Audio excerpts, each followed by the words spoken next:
Not sure where to search for great shops and events? Introducing shopanddiscover.com. Finally, a great site made with you in mind.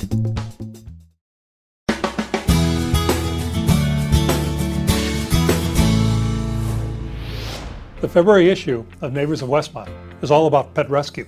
More than 9,000 dogs and cats are being euthanized in animal shelters simply because they don't have a place to call home. There are people and places in Westmont doing something about this.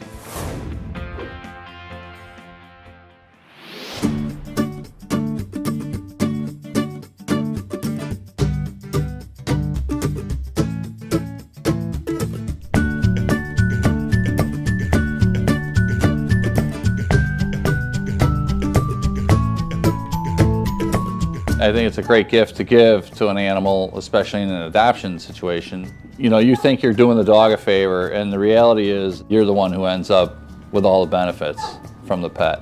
Shaggy had gone through 2 foster homes and they couldn't find someone who could take care of him. He was scheduled for euthanasia because they were having trouble dealing with the diabetes. And since I'm a vet tech, I thought I could help with him. So he was diabetic, and actually my previous Westie was diabetic. So I decided to adopt him. We had decided as a family we wanted to have another dog.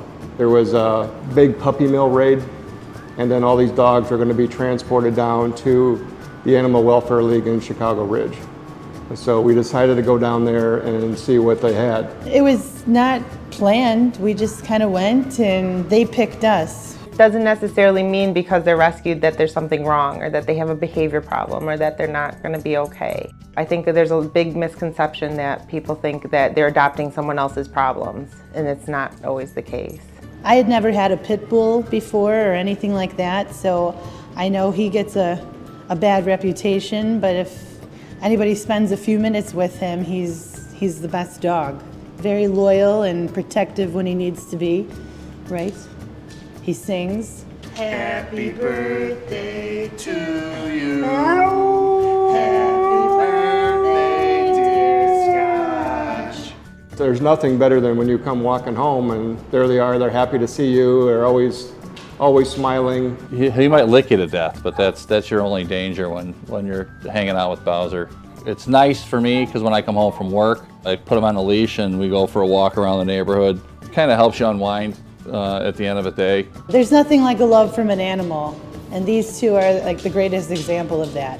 Everyone thinks that there's always a non-kill shelter, there's always a rescue, but they are struggling, and there are pets that are put to sleep for no reason. There's so many pets that need homes, and the rescues are overflowing, and if you rescue, you're not just helping that pet, you're helping future pets, so then that rescue can take in another animal. It's just a great way to help animals and help people. Don't miss this issue of Neighbors of Westmont. Besides the great stories about neighbors who care, this is your source for everything that's happening in February and March in and around Westmont.